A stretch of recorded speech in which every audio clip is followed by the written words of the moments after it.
네, 안녕하세요. 11월 4일 금요일 새벽 기도 시작하겠습니다. 기도하겠습니다. 은혜로우신 우리 아버지, 은혜와 사랑을 감사합니다. 오늘도 우리에게 새날 허락해 주신 것을 감사합니다. 오늘 하루도 하나님께 영광 돌리는 귀한 하루가 되게 하여 주옵소서. 감사드리며 예수님의 이름으로 기도드리옵나이다. 아멘. 네, 찬송가 405장 부르겠습니다. 주의 친절한 발해한 기세 405장입니다. 예전 찬송가는 458장입니다.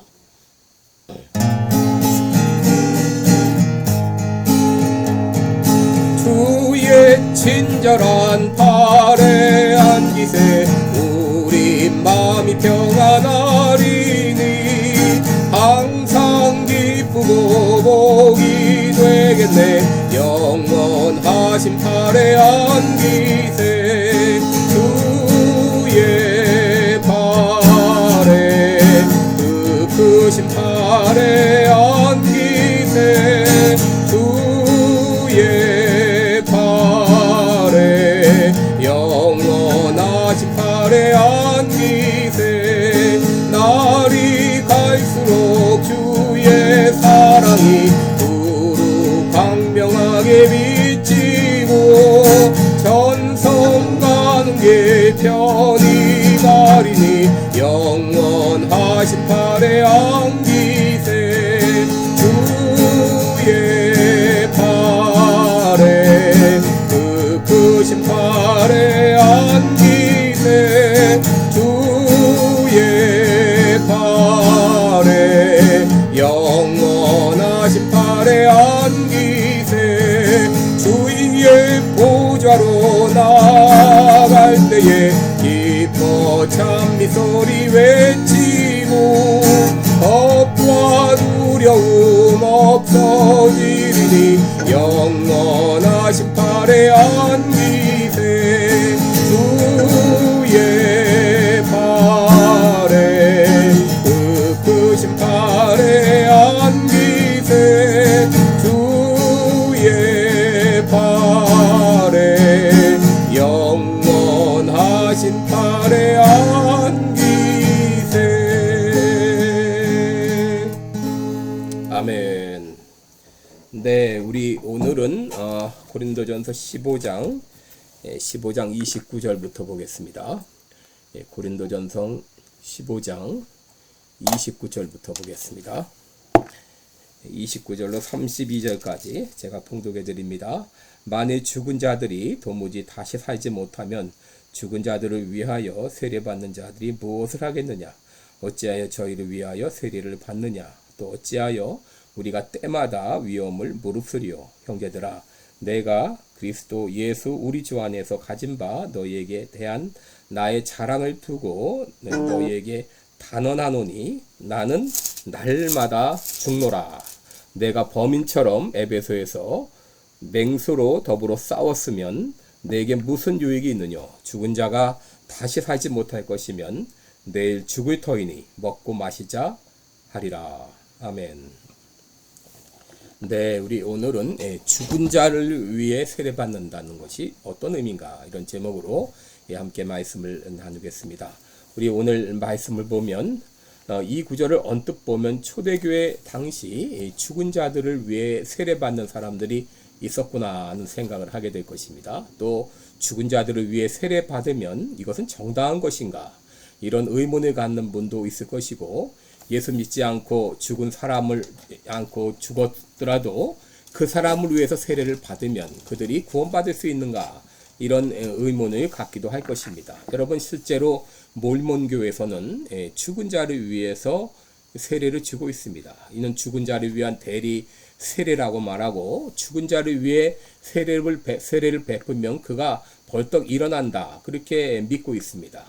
그러나 여러분 바울이 언급한 이 말씀은 죽은 자를 위해 세례 받는다고 믿지 않고 또 죽은 이가 구원을 얻을 것이다 그런 의미가 아닙니다. 여러분 세례가 구원의 필수 조건입니까?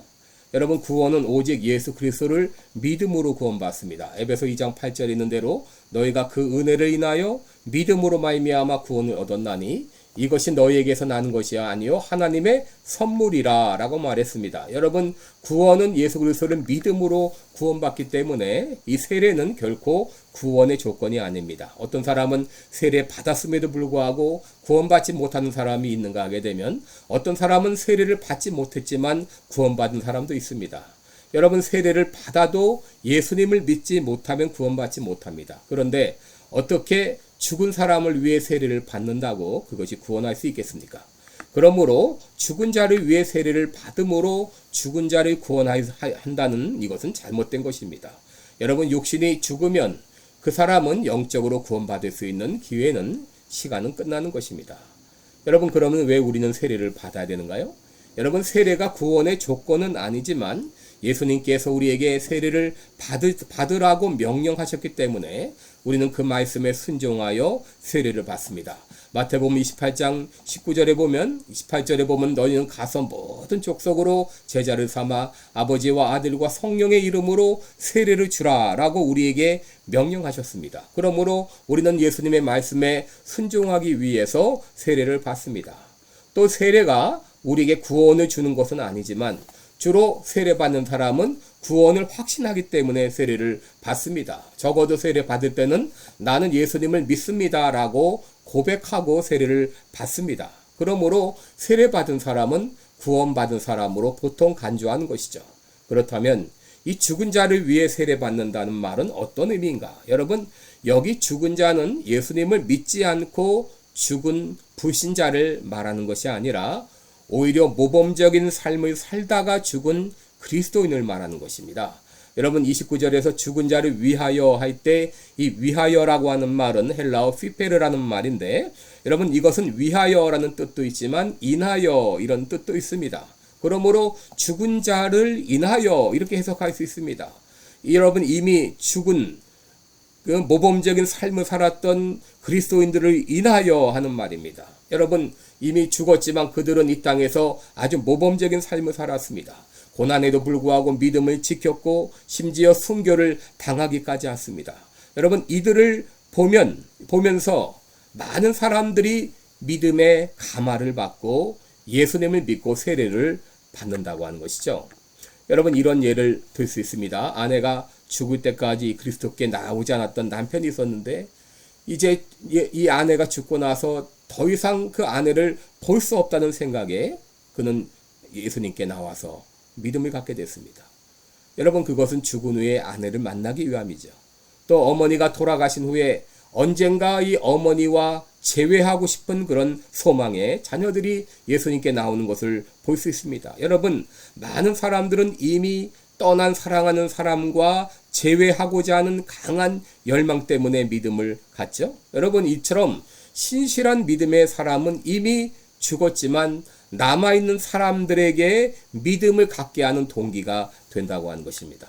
다윗은 사무엘하 12장 23절에서 아들이 죽었을 때 그가 내게로 돌아오지 아니할지라도 내가 그에게로 가리라 라고 말했습니다. 다윗은 언젠가 그의 아들과 재회할 것을 알았기 때문이죠. 여러분, 바울은 부활도 없고 내세의 소망도 없다면 왜 사람들이 이미 세상을 떠난 성도들의 간증으로 말미암아 그리스도께 나오느냐고 물은 것입니다. 죽은 자의 부활이 없다면 왜 많은 사람들이 이미 죽은 신실한 신자들로 인해서 예수를 믿고 세례를 받느냐 하는 말입니다.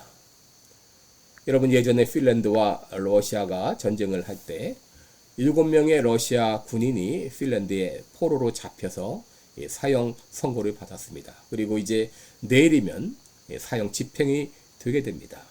근데 사형 집행되기 전날 수감되어 있던 7명의 러시아 군인 중 한 명이 주의 친절한 팔의 안기세 이런 찬송을 부르기 시작했습니다. 왜 그 노래를 부르느냐 이렇게 물으니까 그는 눈물을 머금고 불과 3주 전에 구세군 악단이 이 찬송을 부르는 것을 들었다고 하면서 어릴 때 어머니가 그에게 예수님에 대해 많이 이야기하고 또 찬송을 불러주고 했지만 그는 예수님을 믿지 않았는데 이제 사형 집행 전날 누워있는 가운데 어머니의 얼굴이 떠올랐고 오래전 들었던 성경 구절이 또 찬송이 생각이 난 것입니다. 그는 동료들 앞에서 그리스도께서 자신의 죄를 용서하고 하나님 앞에 설 준비를 갖추게 해달라고 기도했다고 간증했습니다. 이 이야기를 들은 죄수들과 간소들은 너무 깊은 감동을 받고 대부분 밤새 기도하고 울며 영적인 이야기를 나누며 찬송을 부르었다고 합니다. 그리고 그들이 처형당하기 직전 마지막에 주의 친절한 팔에 안기세 이 찬송을 부르고 죽음을 맞이했다고 합니다. 주의 친절한 팔에 안기세. 여러분, 고린도전서 15장 29절에서 바울은 기쁨과 소망으로 죽음을 맞이하는 그리스도인들을 볼 때 이것이 바로 부활이 있다고 하는 강력한 증거가 아니냐라고 말하고 있는 것입니다. 여러분, 영생과 부활을 믿었던 사랑하는 사람들과의 재회에 대한 이 소망은 사람들이 복음을 받아들이는 강한 동기입니다. 남편이 믿고 돌아갔다면 부인도 믿고자 하는 욕망이 생길 것입니다. 부모님이 예수님을 믿었다면 자녀들도 믿고자 하는 그런 강한 욕망이 생길 것입니다. 여러분, 부활은 하나님께서 예수님을 믿는 자들에게 주시는 가장 큰 선물입니다. 예수님을 믿는 사람들에게 무덤은 끝이 아닙니다.